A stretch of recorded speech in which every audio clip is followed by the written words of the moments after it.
ආයිබෝවන් කියලා ඔයාලා හැමෝම ඉතින් Infinite Tech Solutions YouTube channel එකට අලුත්ම වීඩියෝ එකකින් මම සාදරයෙන් පිළිගන්නවා.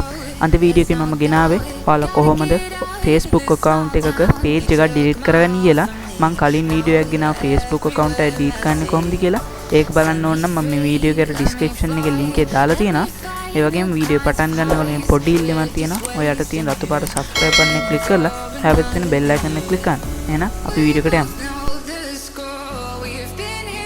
හරි දැන් ඔයාලා මුලින්ම කරන්න ඕනේ ඔයාලට delete කරන්න ඕන අවශ්‍ය Facebook page එක තෝරගන්න එක. ඔයාලා Facebook page එක කැමති එක තෝරගන්න. මම ඒක blog කරලා තියෙන්නේ Facebook page එකකින් ඉඳලා ඔයා කැමති එක තෝරගන්න. ඊට පස්සේ ඔයාලට මම මේ screen එකේ කරන විදිහටම කරන්න. මම ඒකයි මේ arrow head එක මෙතන විතර දාලා තියෙන්නේ. ඒ විදිහට කරන්න.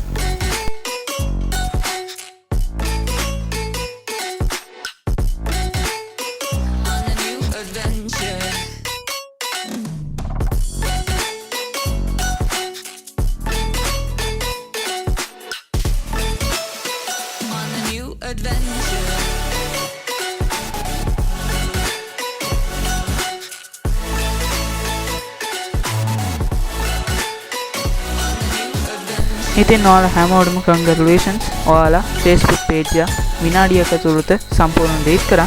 එහෙනම් මේ වීඩියෝ එක වටිනවා කියලා හිතනනම් share කරන්න. අනිවාර්යෙන් මේ channel එක subscribe කරන්න. notification bell එක click කරන්න. like එකක් දාන්න. comment කරන්න. එහෙනම් සුබ දවසක් යාළුවනේ. Music